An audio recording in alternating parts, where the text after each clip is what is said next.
You change the button on Figma and it changes in the app. It's like magic. Day in the life of a developer. They came in with this redesign thing and we had to rewrite half of the code base. The design comes in and it's a mess. We spend about 2 days for a single page.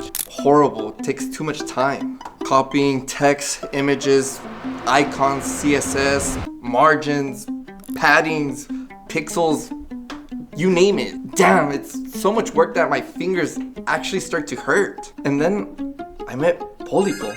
I get the Figma file, I put the name of the frame in the code, and that's it. You move the button in Figma, and it moves in the app. You make it blue, it changes blue. Borders, padding, fonts, colors, you name it. When I wrote it on Slack, nobody believed it. Listen to me, life is too short. Don't waste any time. Cut the bull, use Polipo.